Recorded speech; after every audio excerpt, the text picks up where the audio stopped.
Welcome to Evolve, Reinventing Leadership, Building Freedom Cultures, with CEO and award-winning author, Yvette Bethel. This podcast is dedicated to providing leaders with solutions to build trust, inspire authentic transformation, and improve engagement. Learn about new and tested ways you can revitalize your culture, empower people, and transform your results. This is Yvette Bethel, and it gives me great pleasure to welcome you to Evolve, Reinventing Leadership, Building Freedom Cultures. Evolve challenges traditional leadership thinking, explores modern leadership models, and provides you with ideas you can use to transform yourself and your culture. We focus on leadership through the lens of interconnectivity, flow, and balance. So, our topic for this episode of Evolve is trust in its purest form.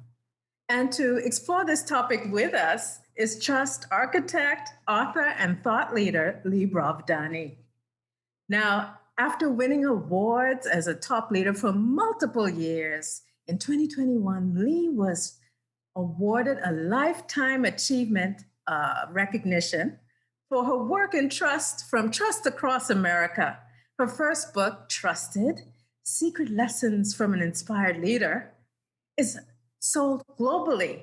And her second book, Trust Me: Restore Belief and Confidence in an Uncertain World, explores how trust can be rebuilt with a blend of practical advice, research, exercises, and business stories. Trust Me provides invaluable insight into the powerful emotion of trust. So Lee is also a global speaker, having had engagements in Dubai, Mumbai, Singapore, and across North America. She has been a member of the Canadian Association of Professional Speakers for over 15 years and is the past president of the Atlantic chapter. After all of that, Lee, we welcome you to Evolve. Thanks, Yvette. I listen to all of that, and it's true, but it just means that I'm getting older. Like if you live long enough, you get a good resume. It would not have sounded like that in my 30s and 40s. No, you're getting better, not older. So, Lee, I'd like to invite you to just get started with an easy question. And I want to just learn more about how you got on this trust path. What caused you to step on this path for so many years to explore this topic of trust? Well, you and I both have been in the world of emotional intelligence, and so what I saw with a lot of leaders, with all of the things that I was doing in emotional intelligence, is that it seemed to get into this ability to trust and be trusted. A lot of the things that I was teaching in emotional intelligence really seemed to affect that trust. And I just did a couple of certifications on an assessment, and it was around a climate survey using emotional intelligence. But at the center of it was trust. And I thought, well, that's really interesting. This kind of the two, that emotional intelligence seemed to intersect with trust. And so I became interested in, like a lot of things, when I become interested in something, I get really focused. And so I started doing all the kinds of a lot of research on trust. And I found it so interesting that I took an off ramp and decided that I would really just get right into trust and really seeing it through my lens of emotional intelligence, which at that time was a little different. It's not now, but just a lot of interest. So EQ, trust, were there any interesting personal stories that may have gotten you really interested in trust? Oh my gosh. Yeah, some that I can mention, some that I remember being I remember being at a meeting, and it was with a group of emotional intelligence practitioners. And there was a lot of demands that we be at these meetings at a particular time. And, like they went from 7 in the morning till 8 o'clock at night. And I can't do that. My brain shuts down at a certain point, and all I hear, do you remember Charlie Brown, the wah, wah, wah, wah, wah, wah. So I missed one of the meetings. And then when I walked in, I was thoroughly um, spanked verbally for missing the meeting. And Ah. I responded like I usually do, which was, okay, then, well, if you want me to be here, you tell me the ones that are really important. And I kind of told them why I did, and defended myself from my perspective, and asked them what was important to them. And people kept coming up to me later and saying, "Oh, I'm so glad you said anything. I was afraid to say anything." And I went, "This is an emotional intelligence workshop. Mm-hmm. Our emotions should be valued." And I heard from them, well, I didn't trust myself to be able to tell them how I felt in a Mm-hmm. positive manner.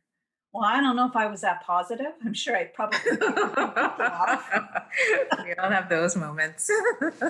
but I really felt that at the heart of what we're trying to achieve in the world is trust in ourselves, and then Mhm. it circles up from there, trust in others.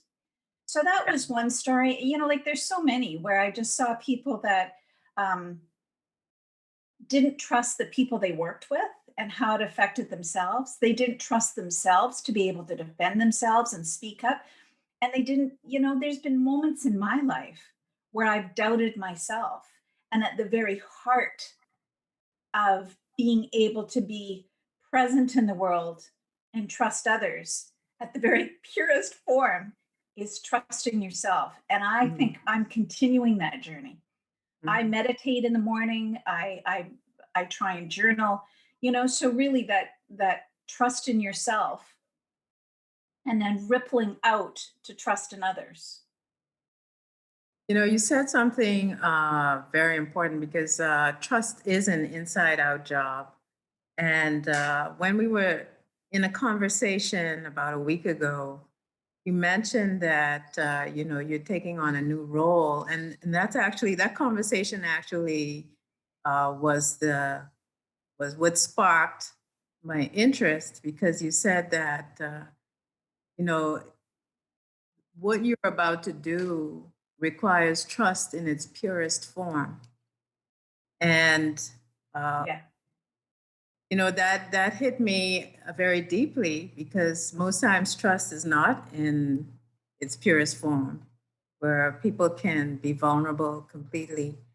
And just tell us a little bit about your journey into trust in its purest form and what that means. Um, so this isn't common knowledge. So this is kind of the first time I've actually mentioned it to the general public, but I'll be combining two careers, and I can see myself going off and doing the work that I'm training for right now, which is to be an end of life doula. And for people who think of doulas as just um, around being born, it really is the journey that you help people. So a doula at birth helps the journey from the womb into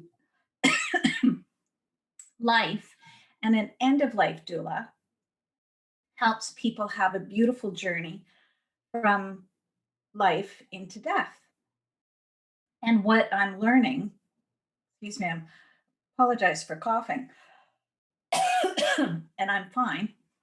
Okay. But what I'm learning is that death isn't the opposite of life; it's the opposite of birth. Mhm. Birth and death are both part of life, and we've put so much mystery around it that we've made it impossible to, like, we give up all of our rights to let somebody else dictate what should be a very natural process. So I jokingly said when I was telling someone about it that I wanted to be the Patch Adams of death. And I'm not trying to be facetious for anybody who is going through that personal journey with someone they love, or else they're very ill. But our bodies know how to die. We just need to trust that they know what they're doing, and kind of clear the way to make it as beautiful as possible. And I had the gift of being with my dad when he transitioned. And I was terrified. I was absolutely terrified when I walked into the room. And I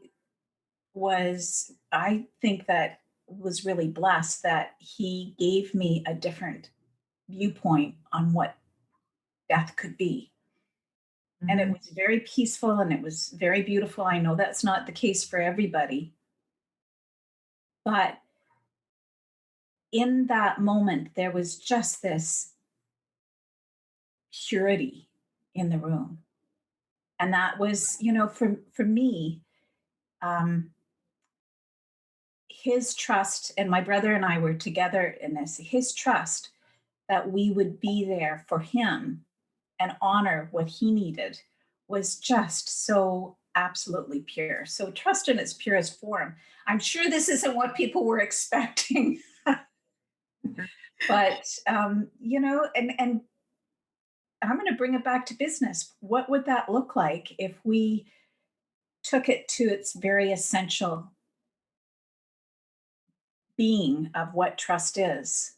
Yeah, I was going to ask you that because I was going to ask you what makes it pure. What element of it purifies it and takes out all the extra stuff that we don't need? Well, for me, it was just you hear talking about vulnerability, but just being so completely vulnerable and believing. Trust is believing that everything is going to work out the way it should. So there is no greater vulnerability except at birth and at death, of that pure vulnerability and trusting that things will work out. And if you don't, then both of those moments aren't aren't as good as they possibly could be. Mhm. And you were about to just talk about translating that into the workplace, which is where I wanted to go with this. Most workplaces have low trust. You have an environment where people don't trust institutions, they don't trust management, they don't trust other, all these different types of trust or low trust, kind of operating at the same time. How do we bring this purity into something that, the purity doesn't exist? It's all mixed up with all kinds of politics and power and all Yeah. kinds of other things. Yeah. So you can see to the side of me. Wait, to the side of me. There we go. To the side of me. I had to look at the screen. So is my model, and so there's five components to it: caring, commitment, consistency, competence, and communication. So Mhm. that very deep caring, and that's what when you believe that someone cares about you, not just for what you do in the office, not just for the role that you play. Because if we feel that people are only caring for us because we provide a service, then you don't have that deep trust that you can have. So caring means not just caring for the what the person is doing, but caring for them as an individual. And then the second part of that is the commitment. So if you can compare to what I would do as a doula, um, in order for someone to allow me to enter into that space, they first of all have to believe that I care deeply for them as an individual, and Mhm. that I've made a commitment to them that I will show up, not just when it's convenient, but when they need me.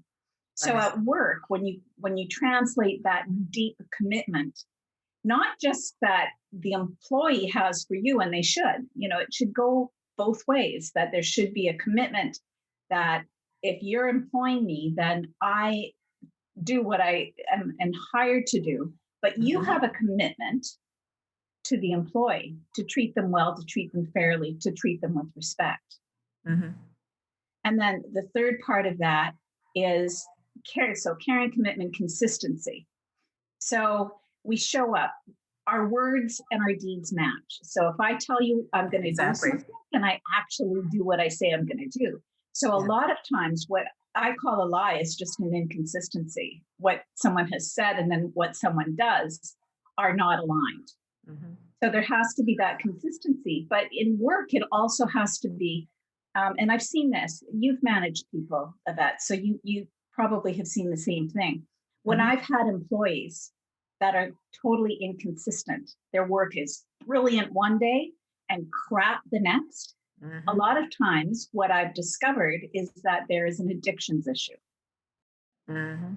So I become curious, and that's a great way to be. If someone is inconsistent and can't keep up with the work, see if there's mental health issues, care about them, see if there's some addictions issue that you can deal with. And then the next one is, well, if you look at the little book, so I'm going to jump up. Competence. Do they have the skill Yeah. to be able to do what they're going to do? That's the easiest, from my perspective, when I used to work as an HR manager, that was the easiest one to deal with.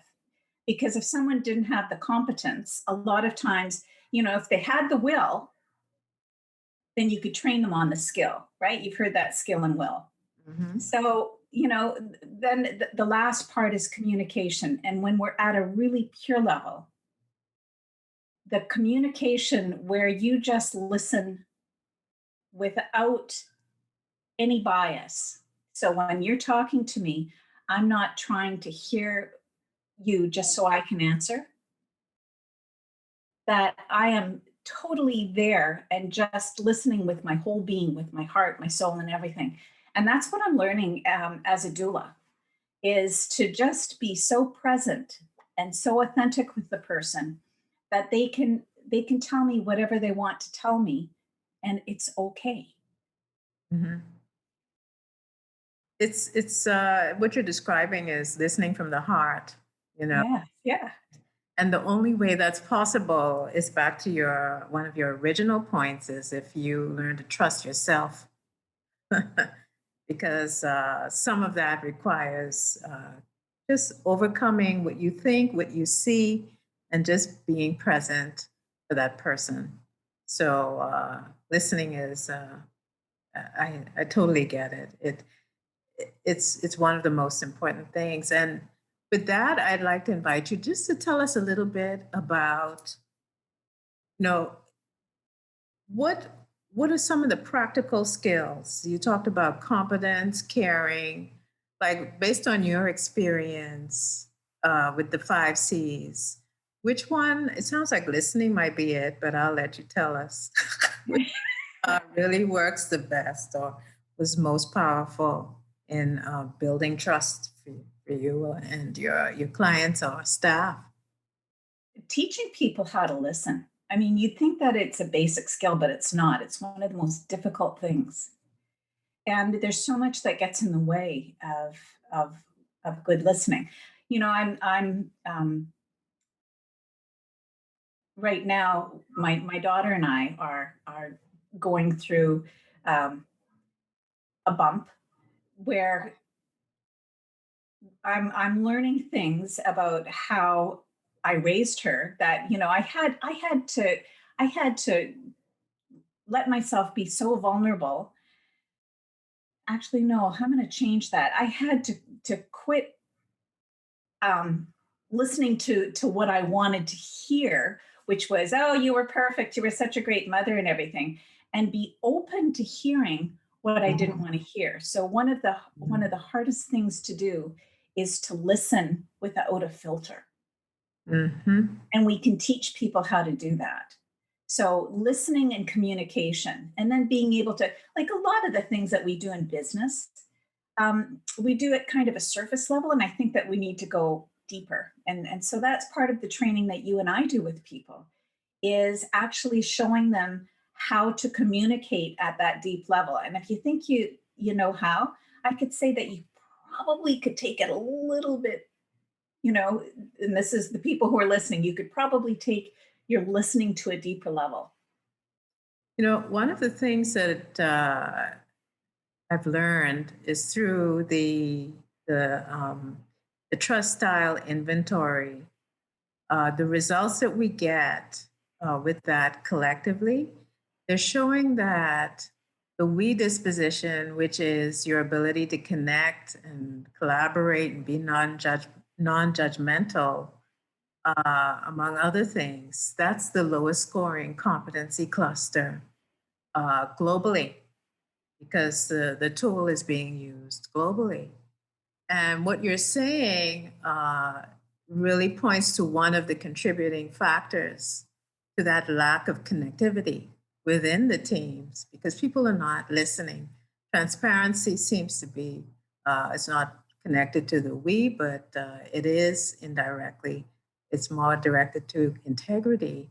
And transparency is another low scoring competency. So it's interesting the way what you're saying is actually connecting into what we're finding statistically. Oh, interesting.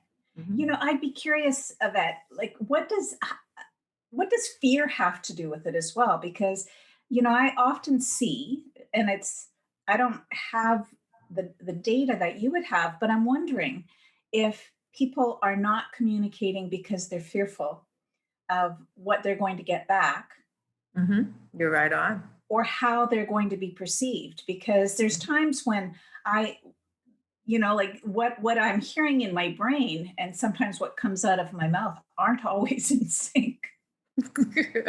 I try to be.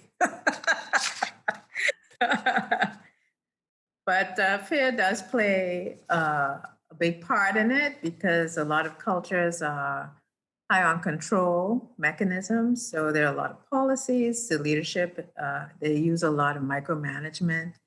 Uh, and, that brings about politics and other states Yeah. within a culture. And with that, you tend to have a lot of fear because people are not able to, you know, even express themselves. No one's listening. Yeah. But they're not allowed to connect with themselves. They're just told what to do. And so it really cuts people off from themselves when they're in that type of culture. Yeah. Yeah, I can see that. And I'm wondering if people are punished too. I mean, the fear is there for a reason because they're Mhm. punished if they Mhm. give an opinion that doesn't line up with what the company wants people to say. And there's a cost, like if people realized that if someone sees a mistake and they've been trained to be fearful to speak up, Mhm. if you don't catch a mistake right away, business people, I mean, it just makes sense that if that mistake is allowed to continue for a long period of time, the cost for the business is going to escalate. But if Mhm. people feel safe and can talk about it right away, it can be corrected Mhm. and minimize the cost to the company. Yeah, I see your point. Especially, there's another part to that as well. The cost is one way of looking at it, but we also have to take a look closely at what's being rewarded. Um, Yeah. so both, you can't look at one, in isolation. They need to be looked at together because usually they have to form the system and really codify it and entrench it within an organization. Yeah. So, what am I gonna? All right. So, if you had oh, you answered a lot of my questions just naturally.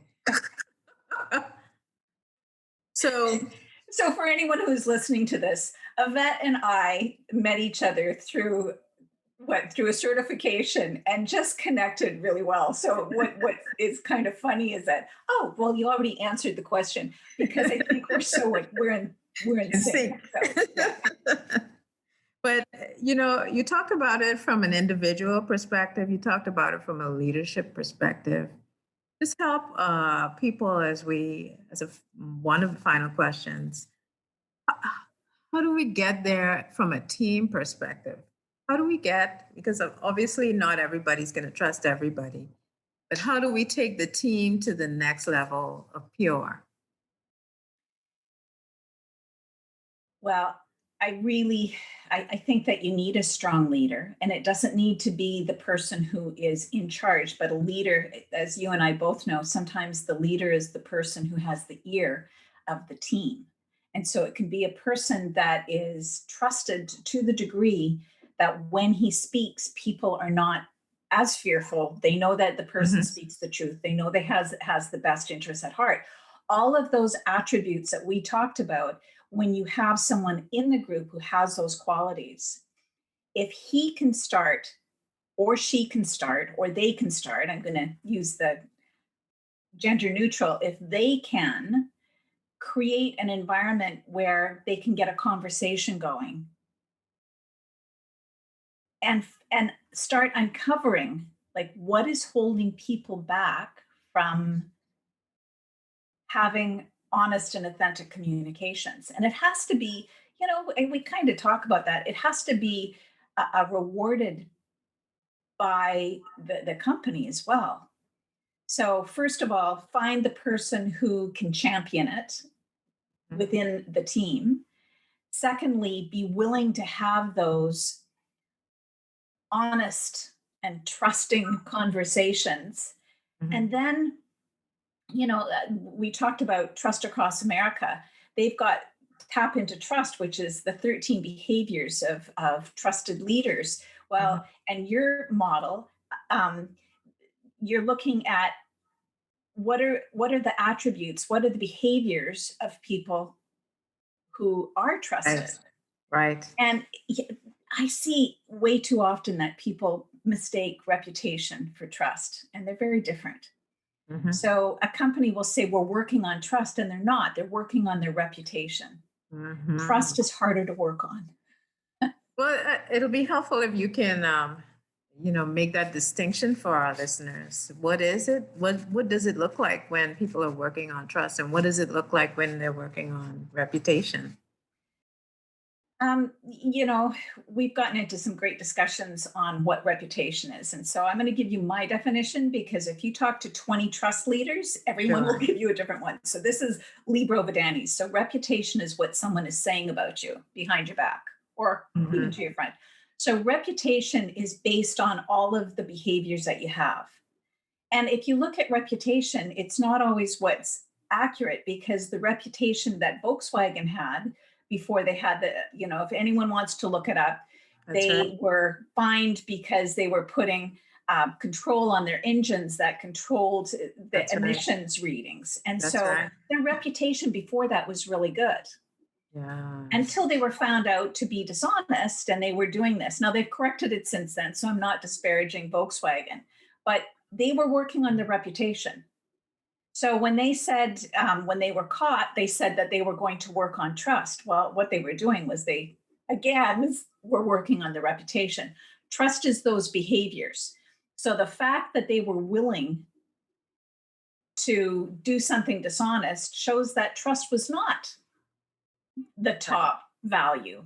They weren't using the behaviors Yeah. that actually were around trust. So, trust is the actual actions and behaviors that you're doing. It's what you're doing when no one is looking. So, that's one of the little taglines that I used to have on my emails, but it was doing the right thing when no one is watching. Mhm. That's one of the aspects of trust. Speaking about you when you're not in earshot, that honors you. So I'm not going to say something about you that I'm behind you that I'm not going to say to you. So there's all kinds of behaviors that are part of trust, and being able to have the competence. And if you don't have the competence, letting people know. You think you know all of those things are a little bit harder, and some of them can get really tricky because when you're in business, do you tell the public every time you make a mistake? Well, you might end up losing their trust Mhm. because they see you as incompetent because you're constantly making mistakes. So there's always this balance that you're doing in business. Mhm. So it's difficult, and it's doing the right thing, and it's doing the best that you can, and it's being transparent, and it's being authentic. A lot of what you said with regard to trust has to do with communicating and how you communicate or connect. And as a final question, um, I'd like for you to share with us, just based on what we've said so far, or something new is fine too. But what's the best advice to provide our listeners? What would you reinforce for us? Um, wow. I mean, I've got a meme above the window because I have dogs, but it's, be the kind of person your dog thinks you are, which is not original and it's kind of hokey. But who, how do you want to be remembered? Mhm. And I can tell you that if it's all around um, acquiring things and not being this good, genuine person, that will eventually come out, and that's not, I don't think anyone wants to be remembered that way. So at the heart of all of the things that you do, ask yourself the question, would this make people trust me more or less? Would this make people trust me more or less? With that, I would like to thank you, Lee, for such a powerful interview. Your insights will certainly help our audience to create healthy cultures and to trust each other more deeply. And I'd like to close by saying this has been Yvette Bethel along with Lee Brovedani, and we thank you for taking the time to join us on Evolve, Reinventing Leadership, Building Freedom Cultures. Thanks for listening to Evolve, Reinventing Leadership, Building Freedom Cultures. Join our vibrant network of leaders who are challenging the leadership paradigm in an innovative learning and impact network. Check out our webpage at ifbnetwork.co to learn more about and join our exciting ecosystem of high-performing leaders.